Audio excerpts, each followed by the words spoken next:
The rich people who live on the top of the hill can release whatever waste they release from up there and ends up down here. And let's talk about the experience of growing up in that area and, you know, staying in an extended family as a young girl. How was that going for you? How was it generally? So as a kid, you don't really get to think much because, you know, you just have food, you have families, you have friends, and you have the community. So there is really not much that you think of. So growing up, I also realized that there's a lot of flooding in the areas that I think it was around senior P5, P6 there, when really every time it would rain, we would spend time in the nights draining water out of our houses because of the flooding. And also, if it's like morning, going to school was hard. So I thought, okay, maybe it's because we are staying in the slum. That was now in P7. But when I was in senior 4, I realized, you know, this is because of the actually poor waste management in the area. Because my home and the neighborhood, when it rains, is when we think of disposing of waste. But also in Uganda generally, organic and inorganic waste is mixed together. And most times the organic waste is heavier, so it is even hard because KCCA could tell people to bring waste at the marketplaces. So carrying all that waste was hard. So every home keeps the waste at the backyard, and then when it rains, you know, the kids run and pour it in the trenches. So that was also something fun to do as a kid because it's raining and that is what most people think of, you know. Go and pick rubbish. That is what people say. So which basically mean go and pick the kasasiro and throw it so that rain can wash it away. Typical. That was what we thought. But also, aside from that, I was an active kid. From as a young kid, I really loved a lot of sports, and I also loved art, design. But when I joined secondary, it was a challenge. Like I said, my dad values education, so he only wanted us to concentrate on school. You know, school, there's nothing like taking part in MDD or in sports because he thought that was taking away your time for reading books. But regardless, I would participate. I have a number of certificates that I would win. But during holidays, that means I would not take part in activities. So I only had to wait until school is there. Yes, so when I was in my senior 3, when we were choosing subjects to do, I still chose art. And yeah, so I chose art and I passed highly with a distinction in my UNEB. But senior 5, I opted for mathematics, economics, geography, and art. So you went back where your dad wanted you to be? No. So when he realized I was doing art, he's like, no, there's no way I'm going to pay the school fees. Yes, if you're doing art, like art has no weight. So he told me to change. Wow. So I had to change to entrepreneurship. So I did MEG, and I'm like, okay, maybe at university I'll do art. So I realized at the university you have to have done art in your A level to pursue art. So I went in for statistics. Wow. So I did statistics until my 3rd year, and then I went, so during 3rd year, we had to go for internship. But also to take you back, during my senior 6 holidays, me and my sister decided maybe we would start doing jewelry and some fashion because it's something that I wanted. So I began recycling jewelry from anything that I really find around. So I made necklaces, earrings. I used to go to Owino, buy t-shirts, jumpers, punch them with chitenji like that and sell. So when I joined the university, I was doing it alongside the school. So I got my internship in Gulu at the local government. So that is when things really changed. I felt like I had moved away from something that I really passionately loved because there I was just working. While doing data entry. And then, you know, I think it was just 2 or 3 weeks. I just told my sister, I don't think I am going to continue with this. Yes, yes. I don't think I am going to continue with the internship, Yeah. or I don't think this is something that I really want to do. Wow. She's like, wow, that is tough. Yeah. So, yes, so... And I just want to break that, just interject a bit. So when that was going on, what was the relationship like between you and your dad? Because it is evident that your father wanted you to be something else and you wanted to be something else, so there's a conflict in there. Were you talking? Were you resolving these things? What was going on? No. So my dad also is not a kind of person that, you can get to sit. We grew up fearing him a lot. Yeah. So most times he would do, yes. you would know, for as long as you're in school, Yes. or for as long as you've gone to church, for as long as you're at home, Yeah.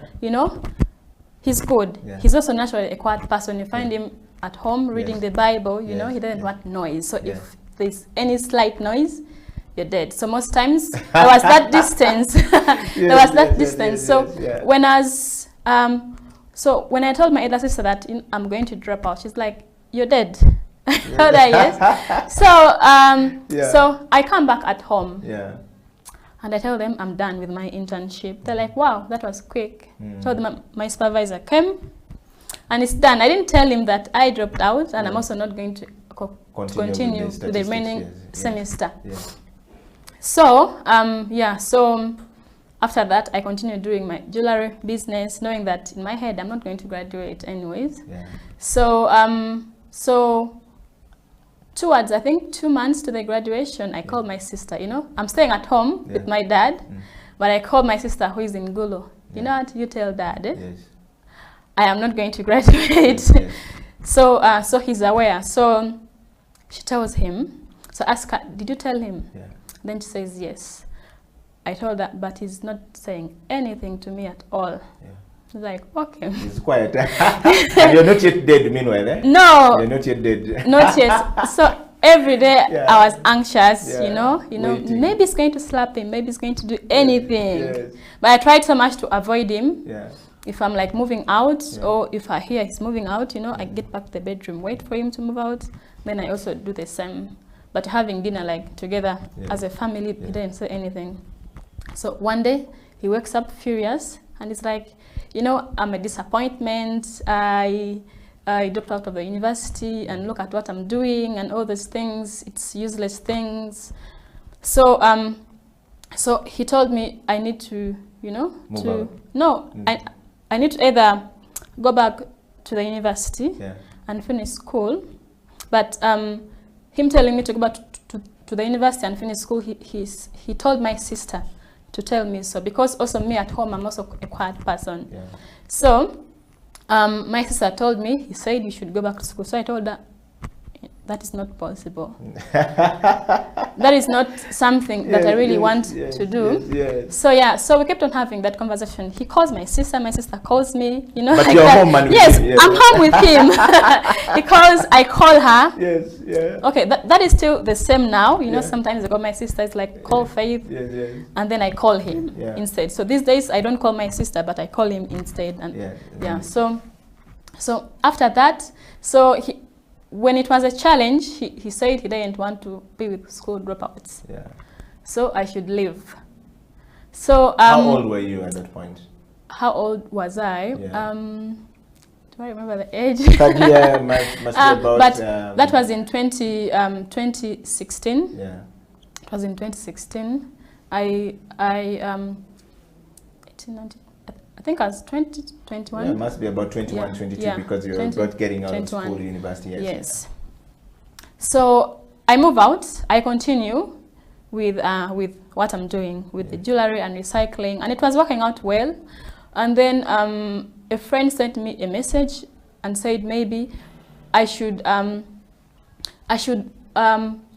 more knowledge about entrepreneurship, so I can push my business to a bigger business. So so that's how in 2017, I joined the Social Innovation Academy. And that's how the story of this entire Transform Africa started. Faith, I want you to hold it right there. We're going to take a coffee break. This is the CEO Bench. We're talking to the newest CEO voted, even with the vote from the International Monetary Fund, IMF, somebody sent 2 nominations from there. We don't know why.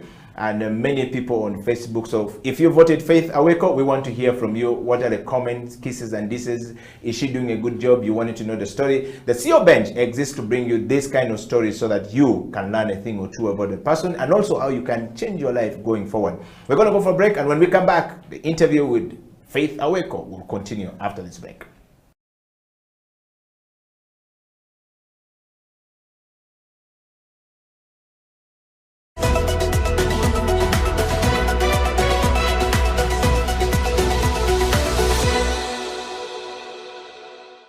My name is Dr. Jinpo Olowo.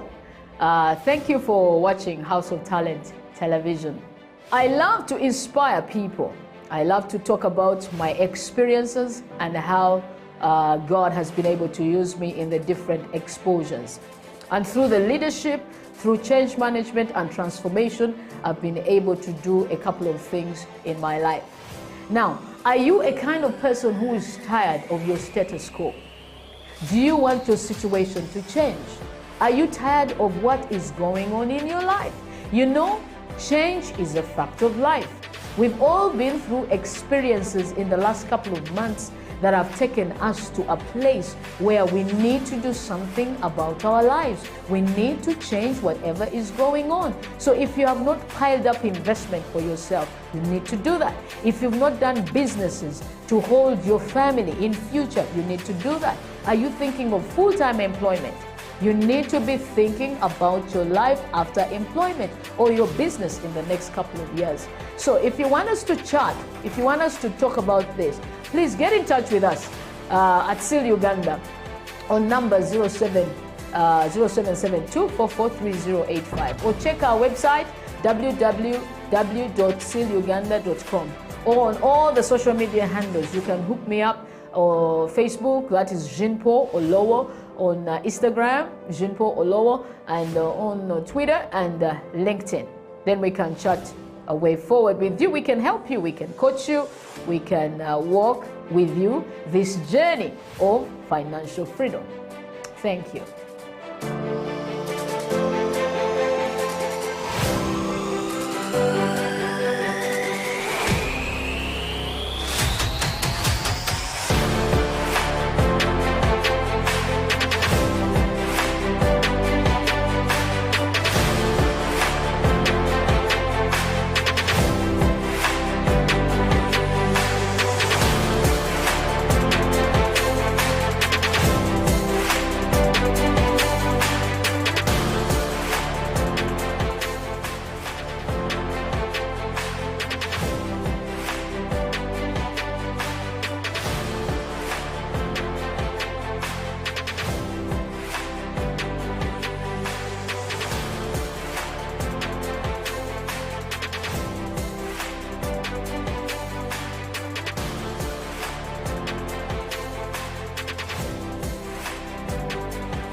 Welcome back from the break. This is the CEO Bench. My name is Eddie Okila, and my guest this morning in the studio is Faith Aweko, who is the founder and the CEO of Reform Africa. Reform Africa. And Faith, let's pick it up from where we were. You were telling us about the personal journey of growing up in the Kampala suburb and the foray into, Reform Africa. So you have communicated to your father, and the communication bit and the dynamics are very interesting of how you guys were communicating to your sister, to this and that. So let me ask you a question. That's pretty much about your growing up. And but I want to know from you, Faith, growing up, what did you ever want to be in life? I'll take you back a little bit. Okay. As a child. Yeah. So growing up, I've always wanted to be a fashion designer. Yes. And are you one now? Yes. So let's talk about what excites you as Faith Aweko into this journey where you are right now? Okay, so what excites me is actually the moment I began doing social entrepreneurship, because that is something that I did not know about, is the moment I realized fulfillment in life, because knowing that the livelihood mostly of the people you work with, because we work with women in the communities who collect plastics, who sort, wash, and also we work with marginalized youths who we employ as tailors. So knowing that the livelihood of them depends entirely on you or on Reform Africa, that is where, that is what really gives me fulfillment. Yes. And Faith, talking of that, while we're still on the personal questions of it, by the way, I just want to ask you a question about 2021. What is the best thing so far that's happened to you in 2021? So in 2021, there are two things that happened to me. Focusing more on knowing myself, personal growth, and also really focusing on my fitness journey. I began it late last year, but this year, in January, I set up my fitness goals and realized I have to read a lot about fitness to better my knowledge, so I'm able to really transform into the person that I want to be. Okay. And that said, most important thing that the people who nominated you would want to know is, you know, before I take you to the leadership journey, is the story of where you ended up joining the, you know, the social entrepreneurship class and stuff like that, and not going back to university.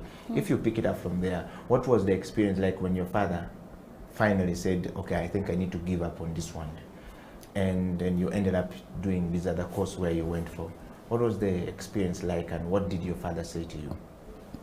So when I joined the Social Innovation Academy, I actually did not tell anyone except my siblings. I told them about what I'm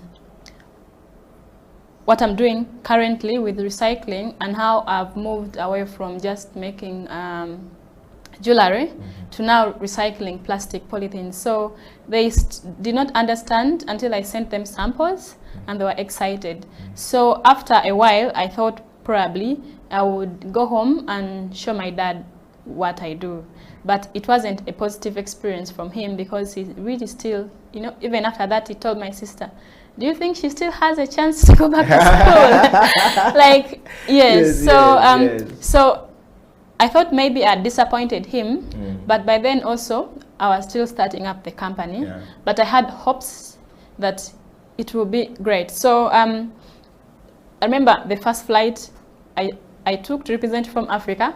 I did not tell them, because I thought anyway, you know. But my stepmom was very furious. You know, she was angry. She's like, how would you not tell us? So that we can come to the airport and how would you not tell us? To the airport to see you go, because how would you not tell us? So I told her I thought probably you guys were not happy with what I do. And then she told me, you know, I'll always support you in any way. So there was also a time that my dad came to actually see what we do. Yes, he came with my sister, and he was very impressed. And also, when they get to see me on TV, on the newspaper, you know, they're the first people who call me that we saw you on the newspaper.